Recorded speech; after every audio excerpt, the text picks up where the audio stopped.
How's it going, people? And welcome to a reaction video just reflecting on Arsenal's latest match, which happened earlier today. The North London derby against Tottenham finished 2-2. It has to be said, it was a little bit of a disappointing day for Arsenal. We weren't really at the races. We didn't really play an exciting or fluid brand of football. And I just want to look briefly at what went wrong for Arsenal today, and also maybe the reasons why, and we can try and probe into maybe some deeper issues that might be currently being played out at the Emirates. So starting from the game itself today, the first thing that went a little bit awry for the Gunners was the fact that one of our in-form attacking players, Leandro Trossard, was unfit for this game, and we only found out this today just prior to the team selection coming out. So Leandro Trossard, he's been very influential for Arsenal since his arrival from Brighton in January of this year. He's added a number of assists for the Gunners, and he's also chipped in with a few goals as well. And many Arsenal fans have been calling to see Trossard play more in the team. They want to see him start more matches because they cite his ability to use both feet. He's got great ball control. He has the ability to outmaneuver his defender, and also has good vision to pick passes, and as we've seen, he can provide the finish as well at the end of the moves. So Trossard not being available did mean Arsenal had to rejig and reshuffle their attacking line. Now, how did they do this? So they put Gabriel Jesus out on the left and Eddie Nketiah through the middle. Now, it's the first time we've seen Jesus and Nketiah play in the same starting 11 for a considerable length of time, and that was just a little bit of an issue that Arsenal faced from the get-go. However, despite that little setback, we did also see Arsenal play some positive football in the first half an hour, largely control possession and create a number of chances, including the first goal, which was scored as a result of Bukayo Saka's shot getting deflected in by Romero, the Tottenham central defender. Arsenal did have a couple of other chances after this, so Nketiah latched on to a misplaced pass from the Tottenham left-back Udogie and forced a save out of Vicario when perhaps he could have squared it to Vieira, but to be fair, that option wasn't glaringly obvious at the time. He didn't have too much time to weigh up his decision, and he went for the shot, fair enough, but it was saved by Vicario from a tight angle. We also saw Arsenal getting forward and threatening, but there was never sustained pressure. And the second opportunity that also occurred was Gabriel Jesus. Now, this was the real one that many fans are pinpointing as potential turning point in the game. So Jesus did incredibly well to steal the ball off James Maddison, the Tottenham midfielder. He pressed him really strongly, won the ball back, created the opportunity for himself from mid-distance, just in a central position, just inside the box. But he blazed over, and not long after that, Tottenham equalised. And it was noted by a number of Arsenal fans that the team just didn't seem to respond that well to the goals that went in. So after Tottenham scored, courtesy of Son, through a good cutback from Maddison, perhaps Saka could have done a little more defensively to shut him off out of harm's way, but he played him down the line and Maddison got in for the cross, which, as I said, Son converted. So Arsenal seemed to lose their way a little bit after the equalising goal, and actually Tottenham, we saw, grew into the game and started to take a little bit more initiative themselves. James Maddison was pulling the strings a little bit in midfield, and Bissouma and Sarr were demonstrating an ability to also control the game. Okay, so the second point that we can look at in terms of things that didn't quite go Arsenal's way was just at the beginning of the second half. As the players come out, we see that there have been two substitutions. So Fabio Vieira and Declan Rice come off, we believe both carrying a slight knock, and that undoubtedly meant that Arsenal were weakened in the second half, bringing Jorginho on for Declan Rice. Jorginho doesn't quite have Rice's athleticism and strength in the tackle, ability to break up the play, and maybe Jorginho was a little bit exposed up against Bissouma and Sarr, and we saw that for Tottenham's equalising goal when Maddison pressed him, won the ball back, was able to play Son in for the equaliser. This came pretty much 1 minute or so after Saka had given Arsenal the lead for the second time, courtesy from the penalty.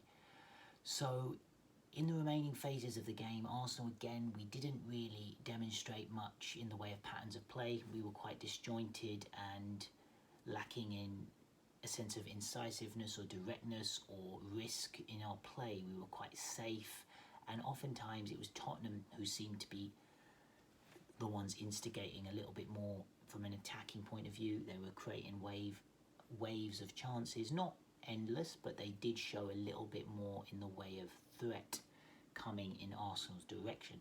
So it wasn't a great game for Arsenal.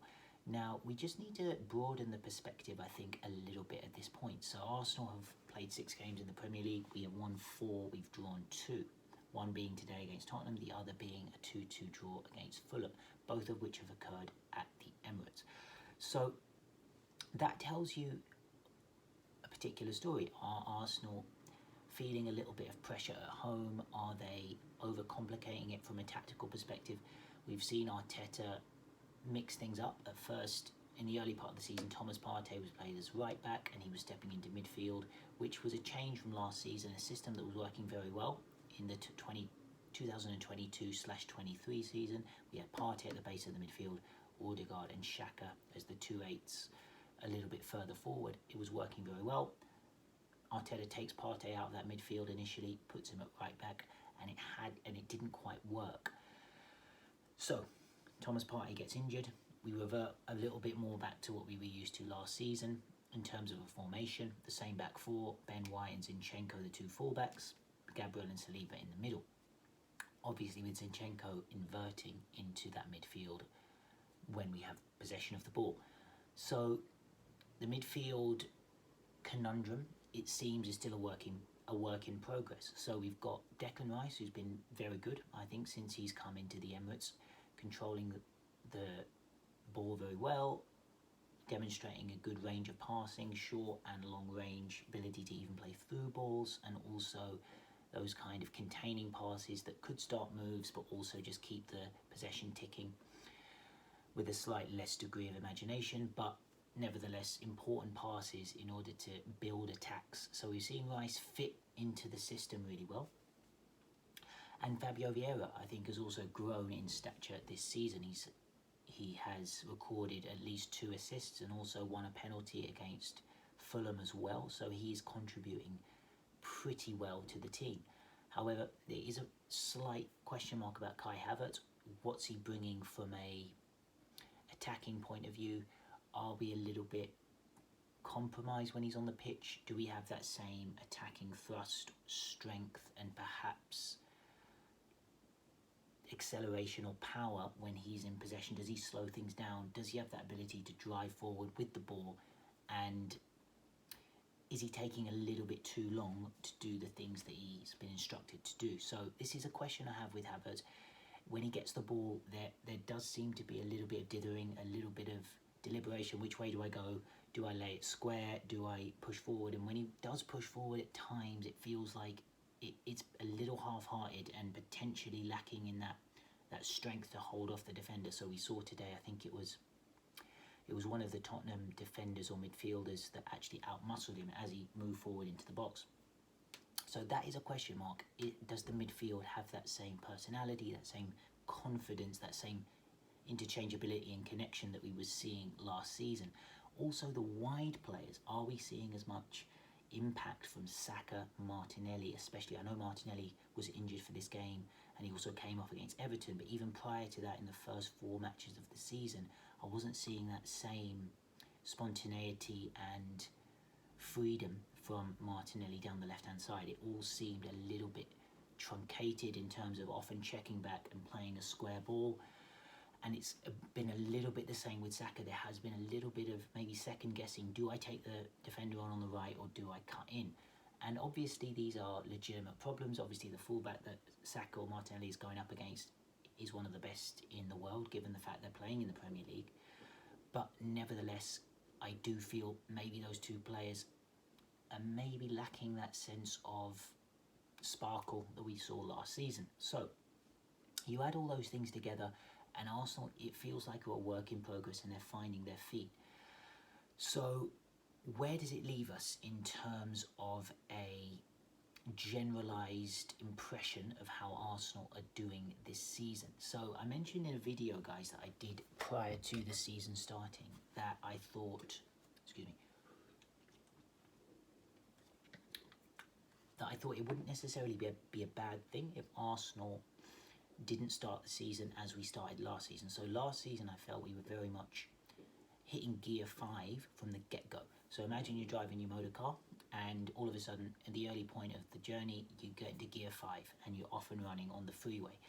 Now what I wanted to see this season was a little bit more of a sense of sustainability, something that the team could continue throughout the season, because if we use slightly different analogy of running a marathon, you don't start a marathon in gear 5. You don't go to your limit, your red zone from an early stage. You want to be conserving energy in the first half of the marathon. Now, if we just transpose that analogy onto the Premier League, we can introduce a similar comparison. So you don't necessarily want to be showing all your cards initially. And what I wanted to see from the beginning of the season was